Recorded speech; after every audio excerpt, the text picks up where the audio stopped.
surga bersama-sama. Salawat dan salam juga moga tetap tercurah kepada Nabi kita Muhammad Sallallahu Alaihi Wasallam yang telah dipilih oleh Allah sebagai uswah hasanah, sehingga tak layak bagi setiap mukmin kecuali mengikuti apa yang telah beliau contohkan dan dia sunnahkan. Jamaah yang dimuliakan oleh Allah Subhanahu Wa Taala, pada kesempatan sebelumnya kita sudah membahas surat Quraisy. Surat Quraisy ini memang sangat erat hubungannya dengan surat Al-Fil, karena ternyata salah satu di antara apa yang kemudian Allah berikan kepada orang-orang Quraisy sebagai bentuk kemuliaan dan juga pengingat mereka agar mau beriman kepada Allah atas nikmat Allah kepada mereka, salah satunya adalah karena ditolong dari pasukan gajah. Surat Al-Fil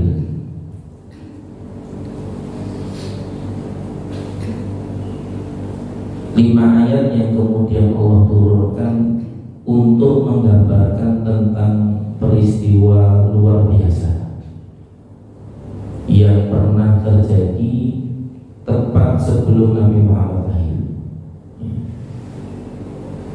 Sebagian ulama mengatakan bahwa fil atau peristiwa gajah itu bukan sesuatu yang menjadi asbab nuzul turunnya surat ini, karena surat ini turun ketika Nabi Muhammad menjadi seorang rasul, sedangkan peristiwanya terjadi jauh sebelum Nabi Muhammad lahir. Karena definisi dari asbab nuzul itu adalah peristiwa atau pertanyaan yang kemudian datang kepada Nabi Shallallahu Alaihi Wasallam, kemudian turun ayat menjawab peristiwa atau pertanyaan.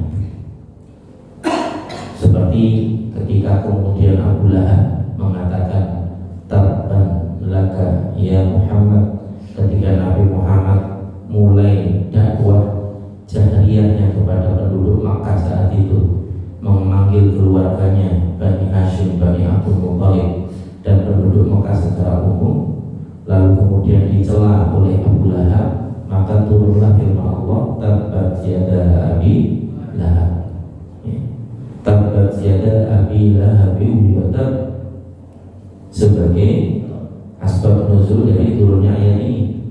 Atau misalnya ketika ada seorang di antara para sahabat yang bertanya tentang masalah haid misalnya, ini penting Pak. Jangan-jangan ada bapak-bapak yang tak tahu bagaimana siklus istrinya haid, karena itu salah satu di antara ilmu penting di dalam Islam, sampai kemudian bahkan tidak mengizinkan mereka tinggal di dalam rumah, sampai dikeluarkan dari rumah Pak. Itu tradisi orang-orang Yahudi. Jadi dibiarkan berkeliaran di luar rumah karena dalam kondisi haid tadi, tidak disentuh, tidak disapa, tidak kalaupun dikasih makan di luar rumah, tidak diorangkan. Dan itu yang terjadi sehingga kemudian tentang haid. Dan itu juga nanti penjelasan yang panjang dari kalangan para ulama ahli fikih tentang bagaimana hukum terkait dengan wanita haid tadi, baik bagi suaminya termasuk bagi si wanitanya sendiri. Nanti masing-masing ada bagian dari yang penting untuk dipahami ya.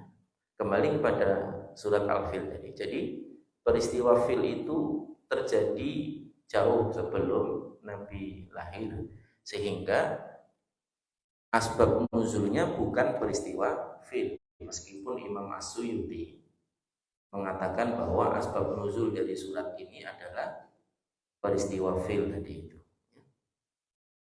Surat ini adalah surat yang ke-105.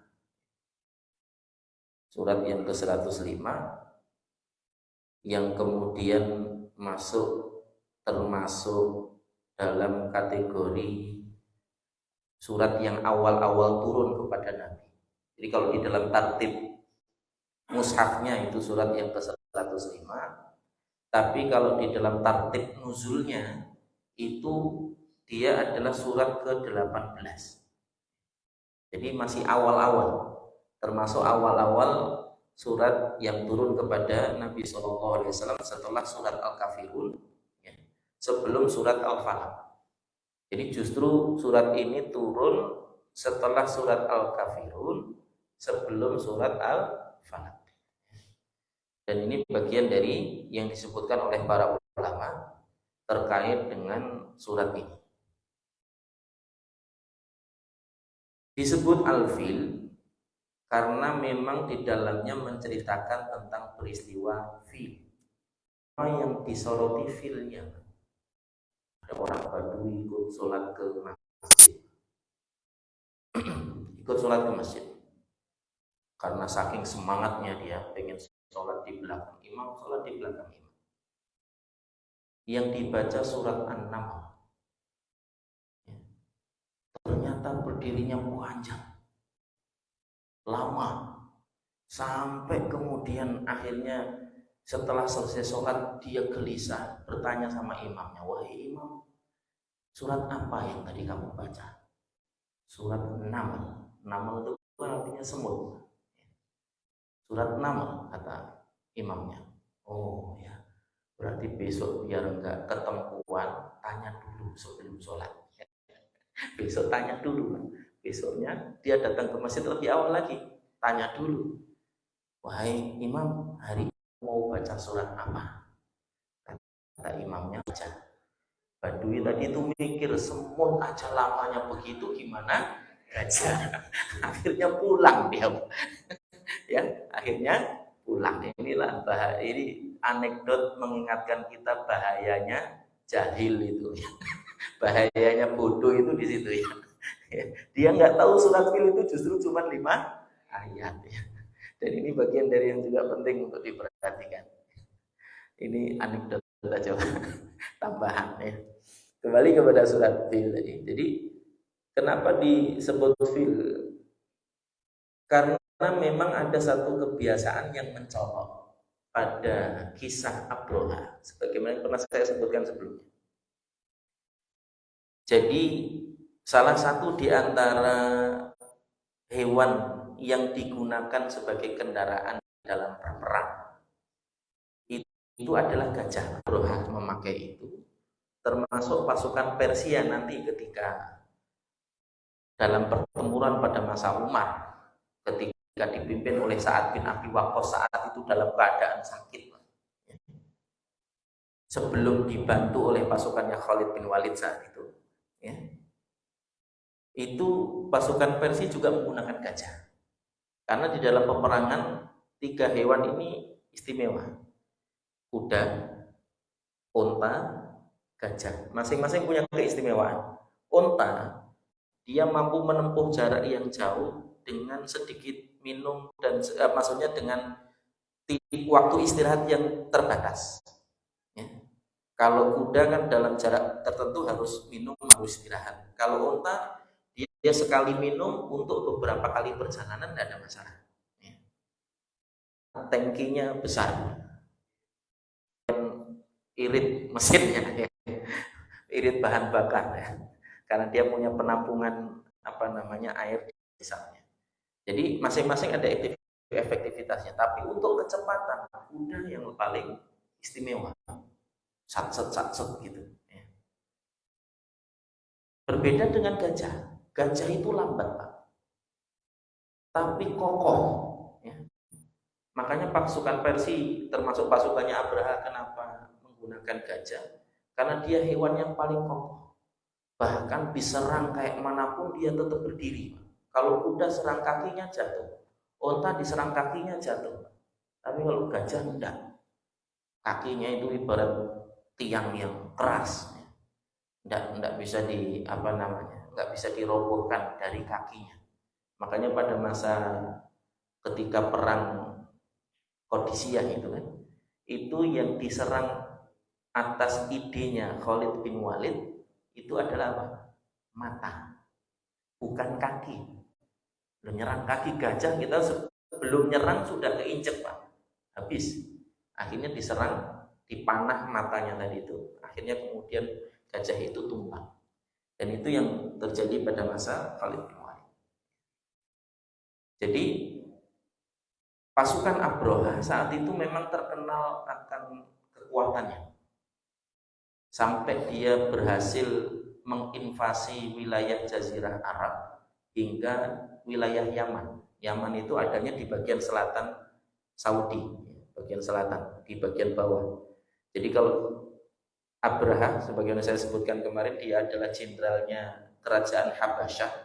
Habasyah notabene-nya dia Nasrani sebagaimana Romawi. Ya. Jadi Romawi sama Habasyah itu sekelip. Apa istilahnya? Saudara koalisi lah, apa istilahnya? bukan oposisi ya, koalisi ya. Dia masih sekelipnya gitu. Jadi sama-sama Nasrani sehingga Habasyah itu menguasai wilayah dari Afrika sampai Jazirah Arab bagian selatan. Romawi itu menguasai dari mulai Eropa, kemudian terus ke timur sampai ke Mesir, sampai ke wilayah Syam. Syam itu Palestina, Lebanon dan sekitarnya, bagian utara Jazirah Arab. Nah, di bagian timur, ini kan daerah barat ya, bagian timurnya itu adalah kerajaan Persia, yang dahulu Persia dan Romawi itu selalu berselisih. Ratusan tahun Pak, mereka berselisih, kadang menang, kadang kalah, ganti-gantian. Makanya ada nanti surat Ar-Rum. Nah, itu masih nanti Pak, kita masih juz amma ini, belum selesai. Itu masih nanti. Ketika Allah menyebutkan ghulibatir Rum wa hum min ba'di ghalabihim sayaghlibun.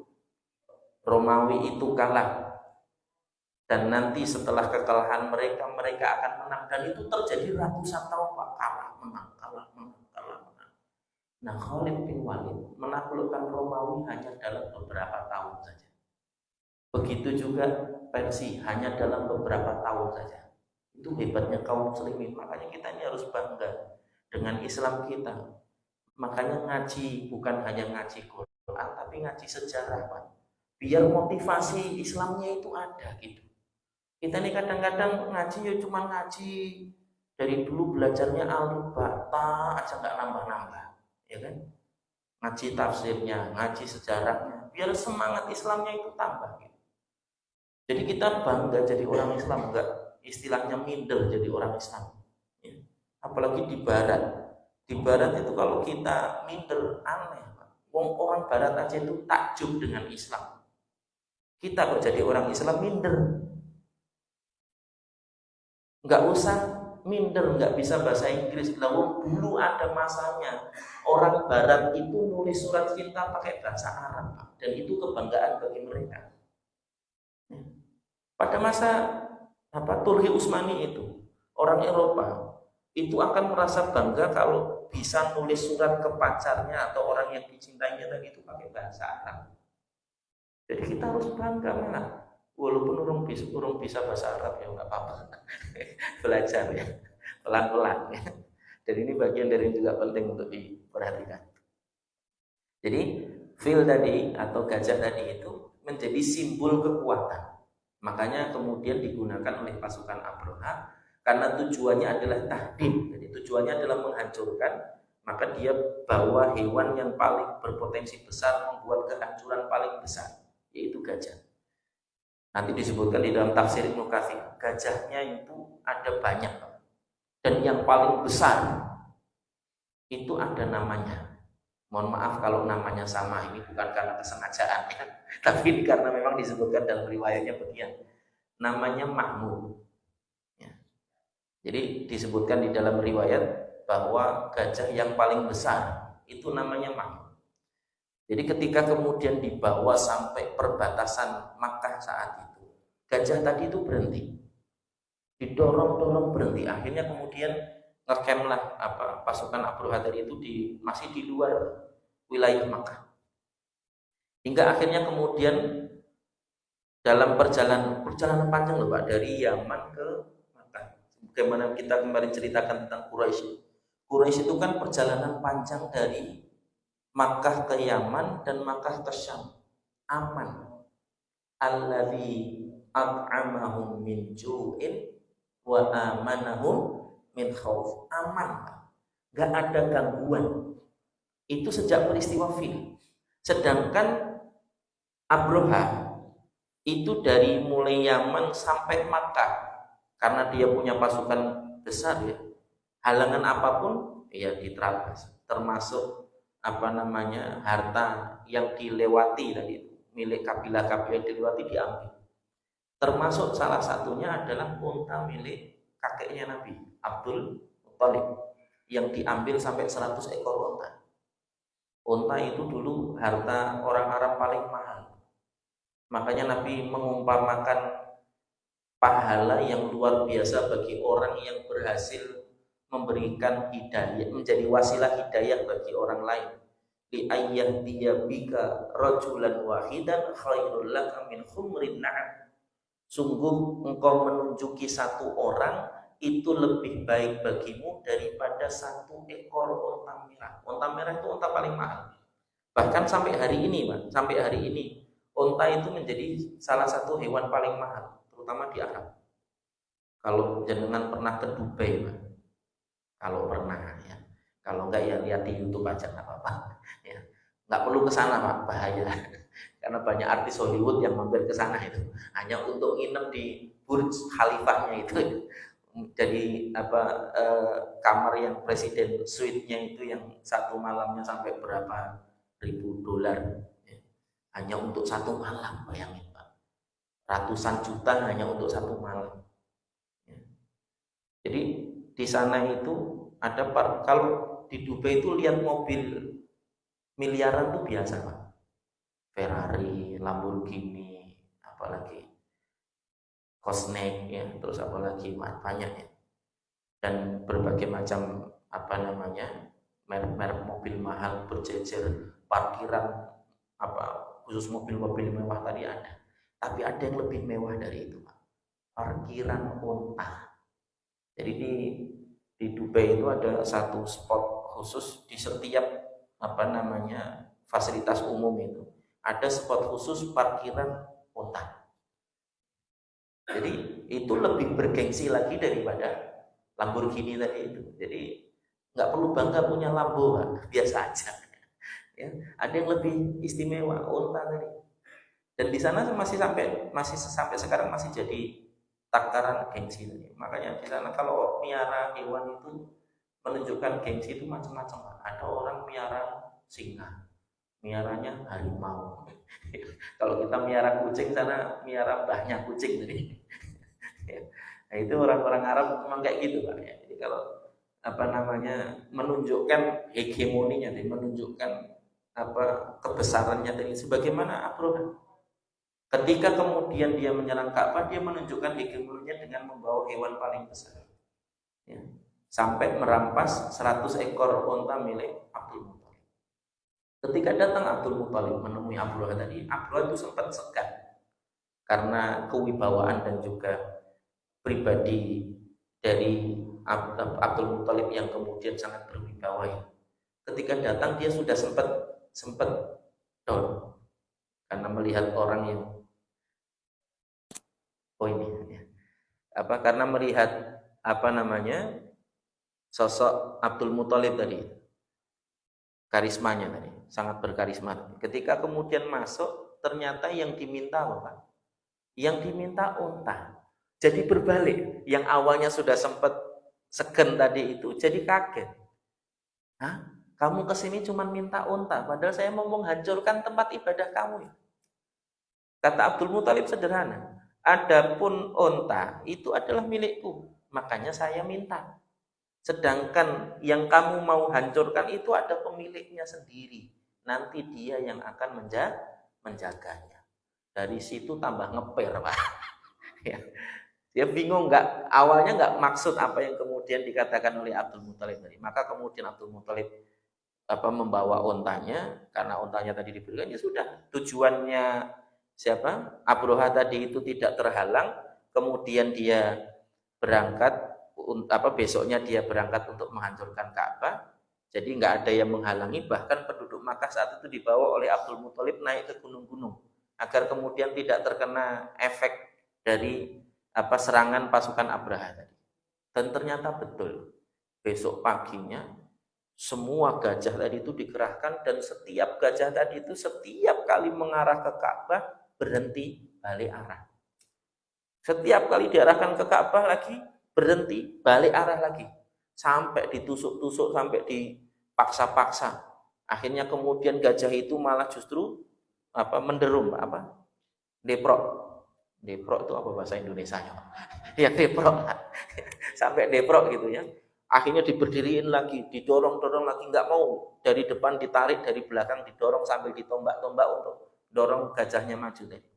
Sampai tiba-tiba ada serombongan burung yang menjatuhkan batu. Batunya kecil-kecil, Pak. Yang kalau itu kena tubuh, itu kena atas begini tembus sampai bawah. Ya. Makanya disebutkan ka'asfim makul, bahwa mereka itu seperti dedaunan yang dimakan ulat. Jenengan tahu daun yang dimakan ulat kan bolong-bolong gitu. Ya. Begitulah tubuh pasukannya Abraha tadi itu setiap kali kena jatuhan tadi dia tembus sampai bawah. Terus begitu. Kalau kepala ya tembus sampai bawah. Ya. Tergantung mana yang kena. Akhirnya kemudian mereka mati semua, hancur semua. Dengan izin Allah Subhanahu wa ta'ala. Itulah kenapa kemudian surat ini disebut dengan surat Al-Fil. Sebagian ulama menyebut surat ini dengan sebutan surat Alam Taro Kaifa. Alam Taro, surat Alam Taro Kaifa. Dan ini bagian dari apa yang kemudian kita dapati di dalam kitab-kitab tafsir tentang nama surat ini. Salah satu di antara faidah dari surat ini adalah menunjukkan kemampuan Allah Subhanahu wa ta'ala. Agar kemudian kita ini sebagai manusia tidak lalai. Kita ini kan kadang-kadang punya harta sedikit aja sudah lupa. Punya power sedikit aja sudah merasa dirinya mampu segala-gala. Padahal Allah sudah tunjukkan banyak contoh, banyak ayat yang menunjukkan bagaimana Allah menghancurkan semua orang yang memiliki potensi-potensi kekuatan yang luar biasa. Pasukan Abraha hancur dalam sekejap. Qarun yang kunci gudang hartanya itu harus digotong beberapa orang yang punya kekuatan untuk gotong kuncinya tok. Jadi jangan bayangkan malingnya bisa ngambil. Lawang untuk gotong kuncinya aja butuh lebih dari satu orang untuk gotong kunci gudang hartanya tadi. Allah tenggelamkan Qarun. Yang punya power kekuasaan Fir'aun, Allah tenggelamkan Fir'aun. Jadi kalau kemudian hari ini manusia itu bangga dengan hartanya nggak ada yang sebanyak Qarun. Sampai setiap orang nemu harta di dalam tanah dibilangnya harta Qarun, ya kan? Saking banyaknya harta Qarun itu. Orang punya kekuasaan hari ini paling tinggi siapa? Nggak ada yang seluas dan selebar kekuasaannya Fir'aun saat itu. Saat itu Mesir itu salah satu di antara simbol peradaban dunia selain Romawi. Makanya ada kisah pangeran Romawi yang kemudian menikah dengan ratu Mesir. Ya, kisahnya Cleopatra itu kan sampai masyhur. Terlepas itu legenda atau beneran nggak tahu, yang jelas sampai seperti itu dikisahkan. Karena itu tidak disebutkan di dalam Quran, ya kita nggak terlalu reken, Pak. Jadi menunjukkan masing-masing kerajaan tadi itu ingin menunjukkan keunggulannya. Termasuk Mesir sampai membangun piramida yang sebegitu luar biasa besarnya itu dulu, Pak, tanpa eksavator, tanpa alat-alat berat, pakai tenaga manusia, bayangkan. Padahal itu batu batanya segede-gede, ya, segede-gede tembok ini batu batanya. Batu-batunya yang disusun sampai jadi piramid. Dan itu menunjukkan hegemoni mereka. Jadi masing-masing dulu menunjukkan menunjukkan powernya, menunjukkan kekuatannya, menunjukkan eksistensinya, itu sifat manusia dari dulu. Makanya hari ini juga sama. Ya, jadi presiden ya menunjukkan eksistensinya jadi presiden. Sudah bikin ini, sudah bikin itu. Jadi gubernur ya dia menunjukkan eksistensinya jadi gubernur. Walaupun nggak berlanjut. Kota Baru itu kan nggak berlanjut proyeknya. Ya kan? Itu kan untuk menunjukkan eksistensi, ini loh karyaku dulu, ini loh hasilku dulu, dan lain sebagainya. Dan Allah ingin ajarkan kepada kita bahwa semua itu akan hancur dengan mudah kalau Allah menginginkannya. Jangankan kamu yang nggak seberapa, korun yang jauh lebih dari kamu aja hancur dalam sekejap. Dari sisi kekuatan fisik, kaum Ad, ya, bahkan dihinakan oleh Allah, diadab hanya dengan angin. Padahal kaum Ad itu secara fisik besar, tinggi, ya, bahkan rumahnya itu bukan bikin, Pak. Mahat, gunungnya dibikin jadi rumah, dipahat pakai tangan. Karena kekuatan mereka. Kita ini mecahin batu satu aja sampai 10 orang nggak pecah-pecah kadang-kadang. Ya kan? Loh, kaum Ad itu sampai mahat gunung jadi rumah, jadi kota bahkan. Ya. Jadi masing-masing bikin rumah kan jadi kota. Itu gunungnya sampai seperti itu. Itu kaum Ad. Allah hinakan dengan apa? Dihancurkan dengan angin. Bayangkan, badan gede, dhuwur, ya kan? Mencelat hanya gara-gara angin. Jadi azab itu selain dia menghancurkan, juga penghinaan bagi yang diazab. Bahwa ternyata manusia itu tidak punya kemampuan apa-apa. Yang punya kemampuan segalanya itu hanya Allah Subhanahu wa taala. Dan ini yang ingin diajarkan oleh Allah Subhanahu wa taala kepada kita dengan ayat ini. Apalagi itu terkait dengan rumahnya, terkait dengan simbol-simbol syariat. Makanya nggak ada ceritanya, Pak, orang Islam itu kalah oleh musuh dari luar, tuh nggak ada ceritanya. Perang salib, meskipun itu peperangan yang panjang, pemenangnya itu rata-rata umat Islam. Sampai mereka mengakui kalau kita mau menghancurkan umat Islam itu dengan pedang, gak akan pernah menang. Padahal kita ya guru kayak gini-gini. Ya. Taklim tidur, ngaji tidur. Ini bukan nyindir, Pak, ini sekedar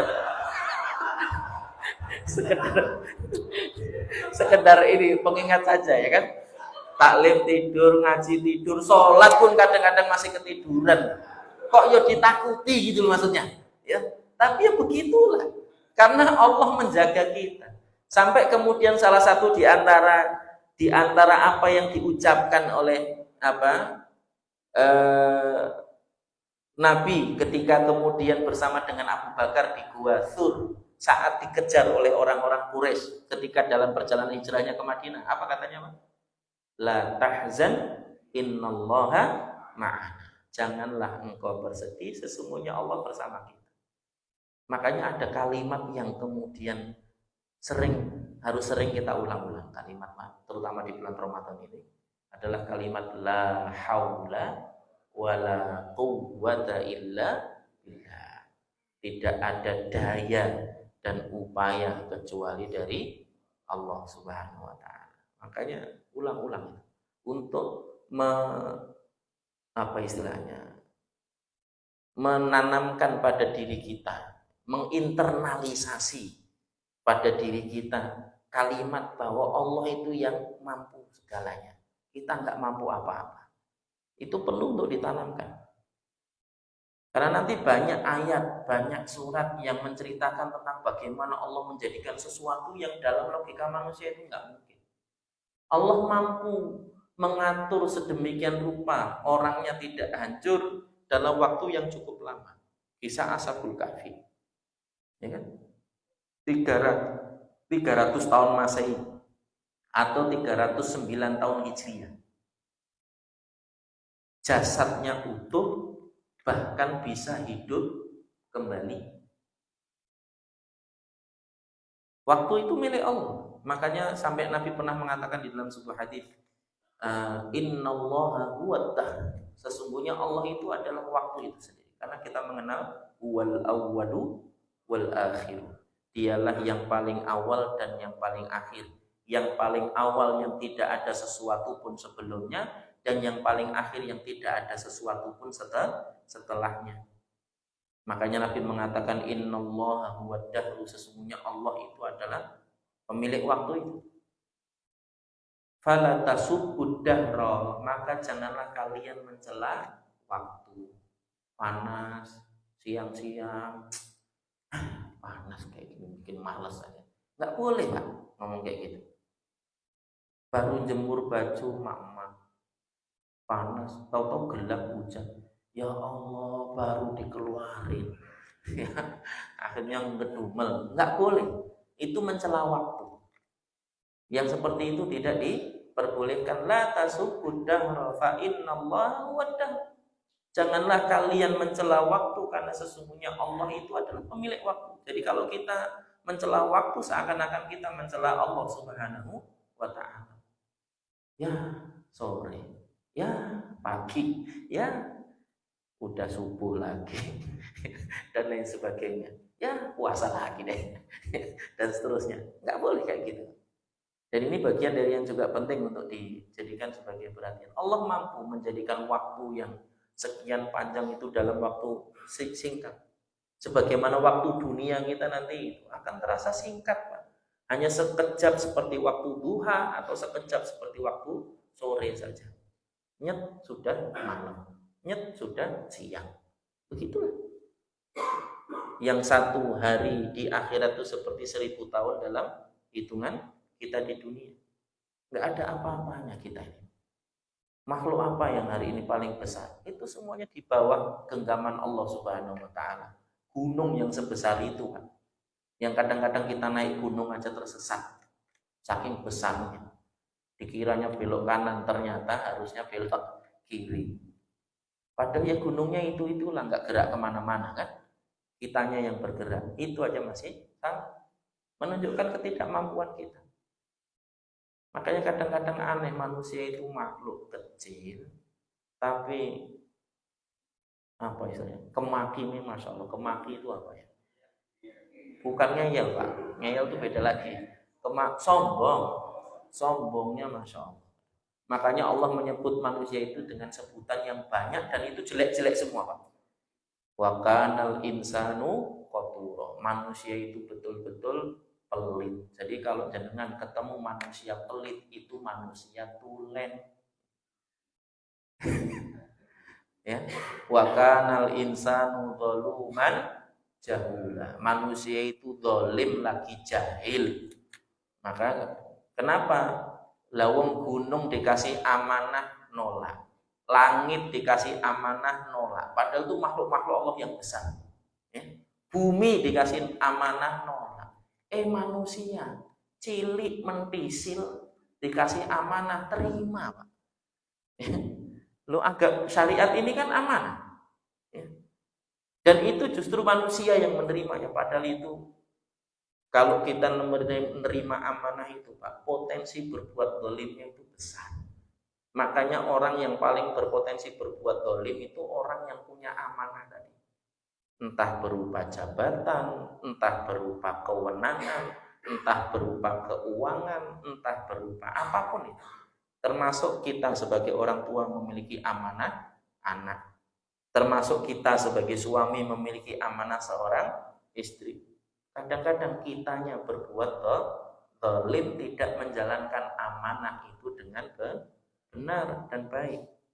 Dan ini menjadi bagian dari yang penting untuk diperhatikan. Lagi jahil, zalim, jahil, pelit, apalagi sebutannya di dalam Al-Quran. Kanal insanu halu'a, innal insana khuliqa halu'a, idza massahu syarru jazu'a, wa idza massahu khairu manu'a.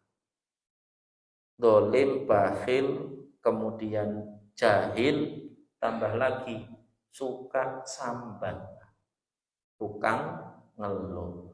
Makanya kalau jenengan lihat keluhan, maklumilah. Sampai setiap perusahaan itu punya CS, Pak, customer service. Untuk apa? Melayani keluhan. Karena memang tabiatnya manusia begitu, suka mengeluh.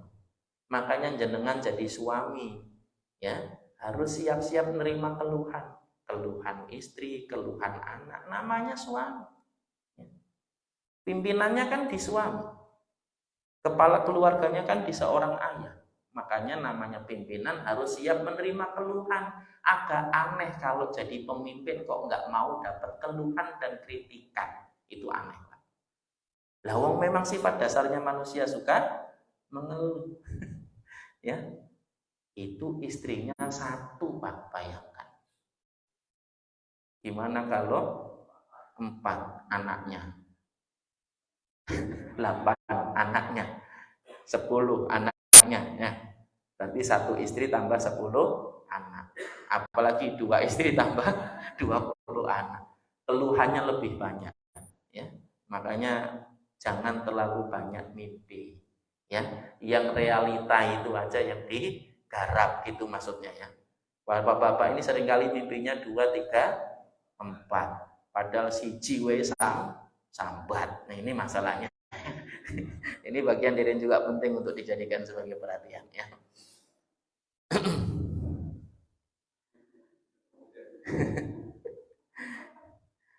Surat Al-Fil ini juga memiliki pelajaran bahwa apa yang kemudian Allah ciptakan, Allah pula mampu menghancurkan. Apa yang kemudian kita buat sebagai makar, Allah lebih baik di dalam membuat makar. Wa makaru wa makarallah wallahu khairul makirin. Maka percaya itu. Kullu man aradal haqqa bisu'in fa innallaha ta'ala yaj'alu kaidahu fi nahrihi. Barang siapa yang menginginkan keburukan terhadap kebenaran, maka Allah akan menjadikan makar mereka di leher mereka sendiri. Wasa'yuhu ila khusranin wa tabab, dan apa yang kemudian mereka usahakan akan mendapatkan kerugian dan juga kegagalan. Innahum yakiduna kaida wa akidu kaida. Mereka membuat makar, maka aku pun, kata Allah, membuat makar. Jadi kalau untuk selama kita membela kebenaran, Pak, nggak usah khawatir, nggak usah takut. Orang-orang zalim itu mungkin akan merasa menang, tapi itu cuma sesaat. Semakin kezalimannya memuncak, saat itulah kemudian mereka akan hancur. Fir'aun itu dihancurkan oleh Allah ketika kezalimannya semakin memuncak. Padahal Fir'aun itu, Pak, sudah diingatkan dengan banyak peringatan. Dengan wabah kodok, wabah darah, wabah belalang, bahkan angin topan. Sampai setiap kali peringatan Allah itu datang, Fir'aun meminta kepada Musa agar berdoa kepada Allah agar disingkirkan dari. Itu nanti di tafsir Quran surah Al-Anbiya kalau tidak salah, tentang bagaimana Allah menurunkan wabah-wabahnya tadi kepada Fir'aun. Itu sebagai peringatan, ya. Maka wabah yang ada pada kita juga sama, peringatan. Kamu tuh nggak ada apa-apanya, sama flu aja KO, ya kan? Kadang-kadang kemakini tadi itu luar biasa, ya. Kadang sama angin, sama virus flu itu kan cuma kecil, Pak, nggak kelihatan bahkan. Kalau kita sudah flu kadang-kadang sampai berdiri aja ada yang nggak kuat, ya kan? Cuman kena flu. Gimana kalau kena makhluk Allah yang jauh lebih besar, angin, air. Nyatanya kita juga kewalahan, banjir kewalahan, angin topan kita juga kewalahan. Ya. Maka tidak ada yang kemudian perlu kita banggakan dari diri kita. Banyak-banyaklah mengakui kelemahan diri kepada Allah, banyak-banyaklah meminta kepada Allah. Ya. Kemudian di sini juga disebutkan bahwa penyesalan hanya bagi mereka orang-orang yang menentang kebenaran. Mereka yang membawa kebenaran, meskipun kalah, mereka tetap gembira. Kenapa? Karena Allah janjikan pahala yang besar bagi mereka orang-orang yang berpegang dan memperjuangkan kebenaran tadi. Karena kemenangan itu hanya akan didapat dengan perjuangan, Pak. Nggak ada ceritanya kemenangan itu didapat dengan ongkang-ongkang, nggak ada. Ongkang-ongkang kaki. Tiba-tiba menang, wih menang, itu main bola, Pak. Ya. Karena yang berjibaku memasukkan golnya adalah pemainnya. Kita cuma nonton doang. Tapi untuk mendapatkan kemenangan itu nggak bisa, tanpa perjuangan nggak bisa. Kita mau meraih surga itu nggak ada perjuangan, nggak bisa, Pak, nggak akan bisa. Sampai ada sebuah kata asar yang kemudian disebutkan dari para ulama. Man khafa adlaja. Barang siapa yang takut kepada Allah, maka dia akan bersungguh-sungguh. Wa man adlaja balaghal manzila. Dan barang siapa yang kemudian bersungguh-sungguh, maka dia akan sampai ke tujuannya. Inna sil'atallahi ghaliyah. Ketahuilah sesungguhnya perniagaan Allah itu sangat mahal. Ala inna sil'atallahi al-jannah. Ketahuilah bahwa sesungguhnya perniagaan Allah itu surga.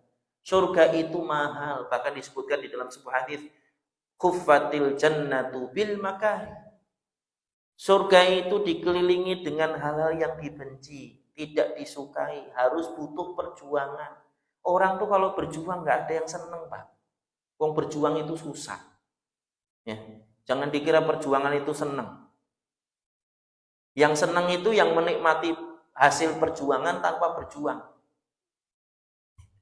Ya seperti para pejabat hari ini ya, menikmati hasil perjuangan tanpa berjuang. Yang berjuang kan para pahlawan dulu, yang sampai berjibaku dengan peluru, dengan bom, dengan mortar dan lain sebagainya untuk memperjuangkan kemerdekaan. Yang ini tidak akan diraih kalau tidak ada perjuangan pendahulu kita dahulu, Pak. Termasuk Islam ini nggak akan sampai kepada kita kalau tidak diperjuangkan oleh generasi sebelum kita, yaitu para sahabat dahulu. Bayangkan dari 124.000 sahabat saat Fatu Makkah, yang jenazahnya ada di Jazirah Arab itu cuma 70. Sisanya kemana? Ya kemana-mana. Menyampaikan Islam ini ke tempat-tempat yang mungkin tidak pernah kita injak tempat itu. Para sahabat sudah sampai ke sana. Menyampaikan dakwah Islam ini. Termasuk kita ini berjuangnya sederhana. Cuman suruh nahan lapar, nahan dahaga, ibadah yang rajin, iktikaf cuman 10 hari terakhir. Kadang-kadang libur aja cuti, dibelain dibanyak-banyakin. Ya. Ini untuk akhirat yang jauh lebih abadi, yang lebih lama. Cuman iktikaf 10 hari terakhir aja. Kadang-kadang pada berat. Ada yang saya tak malam aja. Jadi kalong. Jadi kalau malam nongol ya, kalau pagi hilang. Ya. Nah, ini menjadi bagian dari yang penting untuk kita jadikan sebagai perhatian. Meskipun itu saja sudah baik. Daripada nggak menyempatkan sama sekali untuk beribadah kepada Allah, terutama di 10 hari yang terakhir. Dan ini kesempatan kita untuk kemudian meningkatkan kualitas diri kita di hadapan Allah Subhanahu wa Ta'ala. Sebagai pelajaran berharga dari kisah surat Al-Fil tadi itu, yang kemudian menunjukkan kepada kita bagaimana kemudian apa yang dijanjikan Allah kepada mereka yang membela kebenaran itu sesuatu yang pasti. Maka nggak usah khawatir, Pak. Kita mungkin bisa kalah di dunia, tapi kita akan tetap menang di akhirat selama kita bersama kebenaran. Nggak usah khawatir.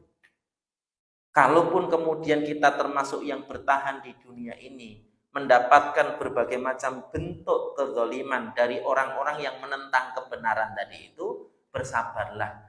Ala inna nasrallahi qarib. Ketahuilah sesungguhnya pertolongan Allah itu dekat. Semakin kezaliman itu merajalela, semakin dekat pertolongan Allah Subhanahu wa Ta'ala. Tapi itu tidak bisa diraih kecuali dengan perjuangan. Bersabar itu juga perjuangan. Dan ini menjadi bagian dari yang juga penting, termasuk salah satu di antara faedah utama, bahkan ruhnya puasa kita itu adalah kesabaran. Makanya di sini kita dilatih sabar. Makanya nanti lebaran jangan kalap, sabar. Dirawat duitnya, jangan dilebar.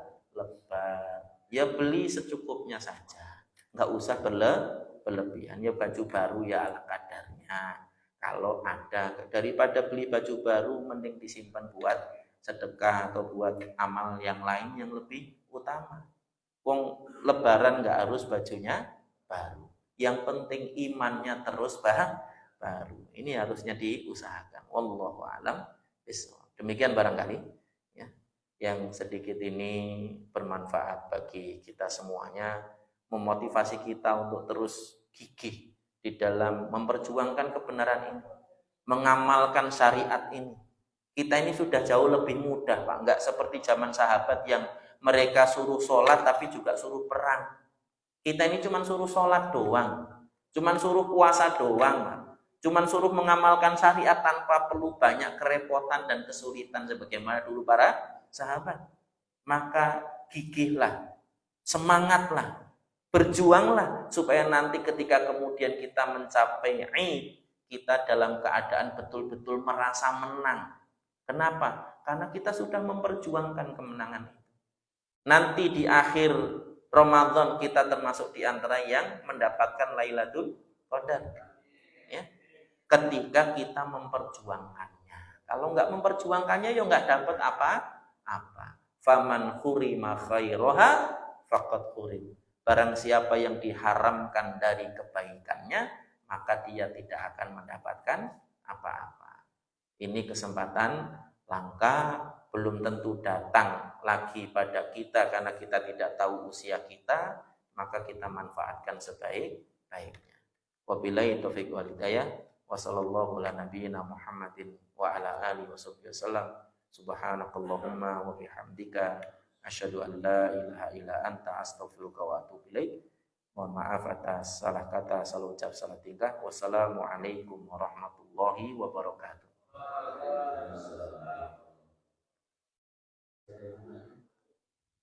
Enggak, silakan. Waalaikumsalam.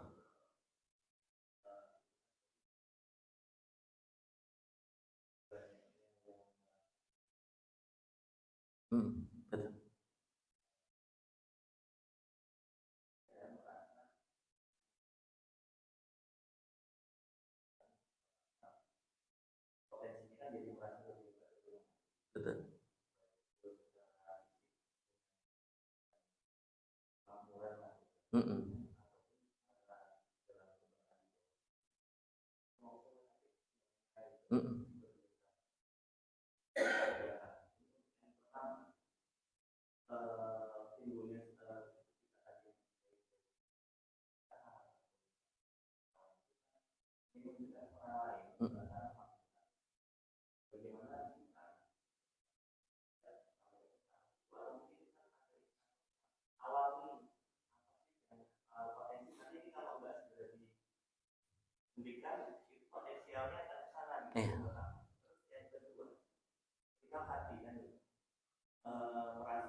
Lebih baik dari ini.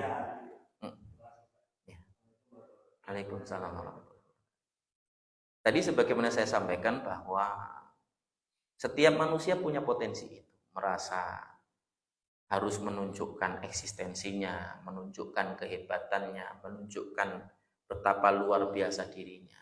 Itu sebenarnya tidak dilarang selama tidak mengarahkan kepada kerusakan dan kesombongan.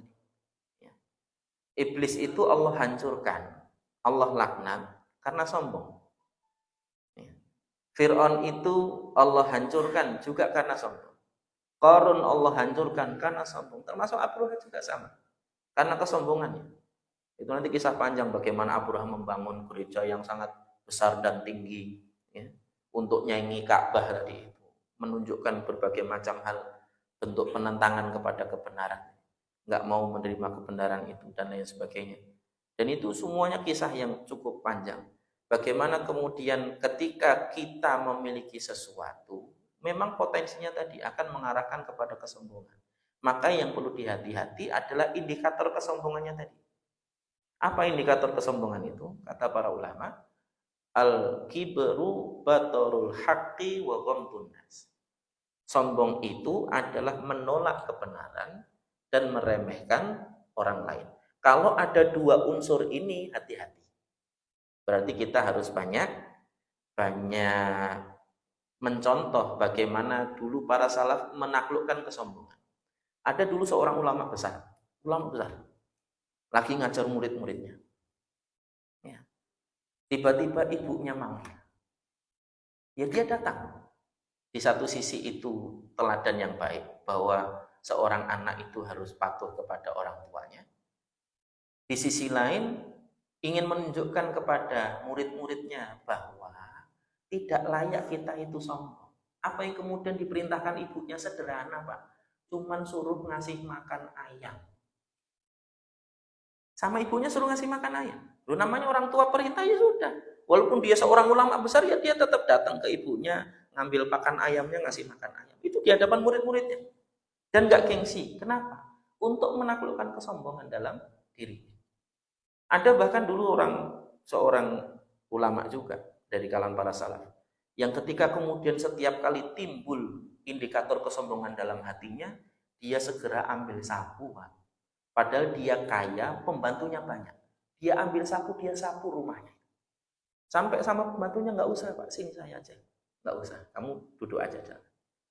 Karena saya sudah mulai sombong, saya ingin menaklukkan kesombongan saya. Dan begitu. Sedangkan kita ini jangankan sudah mentereng, Pak. Wong baru jadi apa misalnya RT atau baru jadi staf apa aja kadang-kadang jalannya udah beda. Baru beli Avanza aja kadang-kadang turunnya udah beda cara jalan. Nah, ini masalah ya. Penting kita untuk kadang-kadang menaklukkan kesombongan itu berlatih sebagaimana para ulama. Bagaimana mereka menaklukkan kesombongan di dalam hatinya tadi. Dan itu mereka sengaja untuk menekan kesombongan di dalam hati tadi. Dan itu juga para sahabat dulu, makanya salah satu di antara apa yang diajarkan Nabi adalah Allahumma inni a'udzubika min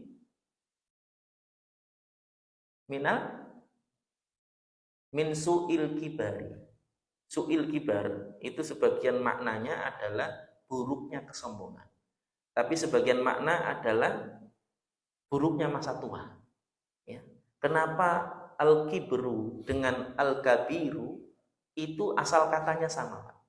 Karena rata-rata orang itu semakin tua, semakin susah diomongi. Itu. Alias ngeyel. Ya. Namanya keturunan Adam kan? Sejak saat itu Adam ngeyel, makanya anak-anak keturunannya ngeyel. Ya. Karena memang orang identik semakin dia tambah usia, semakin susah dikasih nasihat, ya. Karena dia merasa lebih tahu, merasa lebih senior, merasa lebih tua, merasa lebih segala-galanya dibandingkan yang lain. Makanya kadang-kadang nasihat kita ini bukan sedang nyindir orang ya, bukan. Ini nasihat juga bagi kita. Kalau kita sebagai orang tua kadang-kadang diingetin anak, diterima aja, Pak. Kalau memang apa yang dikatakan anak itu benar. Kan kadang-kadang kita sering ngasih tahu anak nih misalnya, udah azan itu ayo ke masjid. Kadang-kadang kita lagi punya kesibukan. Pak, udah azan itu ke masjid. Ya sudah, benar ya diterima aja. Makasih ya nak. Jazakallah khair. Semoga Allah memberkahi usiamu, memberkahi dirimu, memberkahi ilmumu. Kalau perlu didoakan yang banyak, Pak. Punya anak seperti itu langka, Pak. Hari ini banyak anak-anak yang nggak berani ngomong sama orang tua. Ya. Nggak berani mengungkapkan kebenaran kepada orang tua tadi. Dan ini bagian dari nasihat diri bagi kita semuanya, bahwa kesombongan itu perlu ditaklukkan. Jangan sampai tambahnya usia itu justru tambahnya kesombongan. Makanya yang diminta oleh iblis karena kesombongannya apa, Pak? Minta apa? Minta ditangguhkan usianya sampai hari kiamat. Jadi hari ini makhluk paling tua siapa? Iblis. Yang minta abadi sampai hari kiamat siapa? Iblis. Jadi hanya para pengikut iblis saja yang pengennya hidupnya nggak mati-mati. Makanya diingatkan bahwa kita ini akan mati. Namanya sesuatu kalau udah mati itu udah nggak ada hebatnya, Pak. Kita ini mau jadi pejabat setinggi apapun, kalau sudah mati udah dikubur, nggak ada hebatnya lagi. Paling banter dikirimi karangan bunga, turut berduka cita karena dia dulunya pejabat, gitu maksudnya. Ya. Itu paling banter.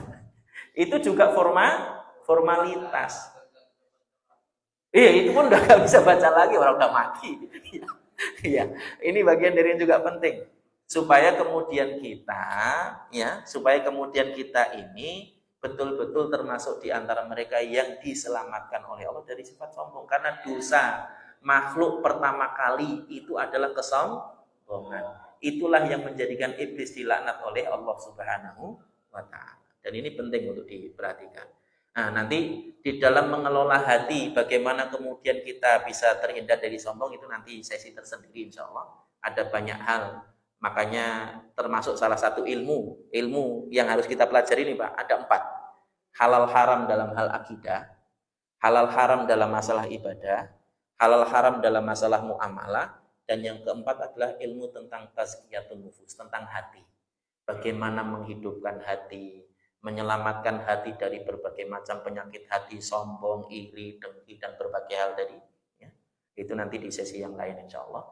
Yang jelas intinya, supaya kemudian kita tidak sombong adalah merasa rendah di hadapan Allah Subhanahu wa Ta'ala. Salah satu di antara ciri orang yang beriman adalah azillatin 'alal mu'minina a'izzatin 'alal kafirin. Merasa rendah di hadapan mukmin yang lain. Melihat orang lain itu selalu, oh dia lebih baik dari saya. Kalau melihat yang lebih tua, oh dia lebih banyak amalnya. Dia lebih mendahului saya dalam banyak hal, dalam ilmu dan lain sebagainya. Ketika melihat yang lebih muda, dia akan mengatakan, oh dia lebih baik dari saya. Dia lebih banyak kesempatannya untuk beramal soleh, lebih sedikit dosanya daripada saya. Ketika melihat anak kecil juga demikian, bersyukurlah ya, yang kemudian masih diberikan masa kecil, karena dia masih diberikan kebahagiaan yang banyak, kesempatan yang banyak. Jadi lihat siapapun tuh dia selalu merasa dirinya lebih rendah. Ya. Hati-hati indikator kesombongan tadi.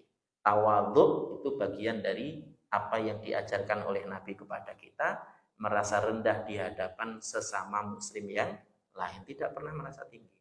Ya. Nggak ada masalah kita ustadznya tapi yang imam bukan ustadz, nggak apa-apa, Pak. Nggak harus imamnya ustadz kok. Ya. Misalnya kita jadi orang tua, kemudian kita nggak dijadikan pimpinan pengurus masjid, ya ora apa-apa. Ya. Wong pemimpin tuh nggak harus tua.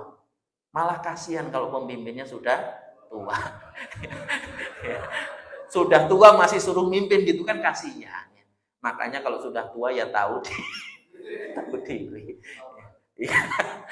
Merendah hati tadi, tawadhu, supaya kemudian mengingatkan kita untuk bagaimana menjadi pribadi-pribadi yang lebih baik lagi di mata Allah. Jangan hanya di mata manusia. Kalau cuma menjadi di mata manusia, baik di mata manusia, itu namanya pencitraan.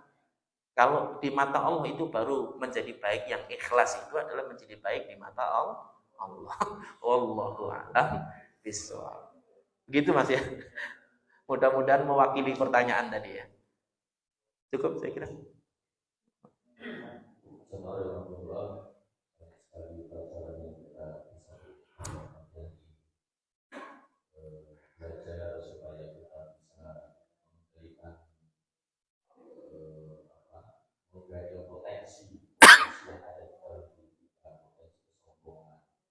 Potensi untuk menguasai orang lain, dari orang lain, dan potensi orang lain kita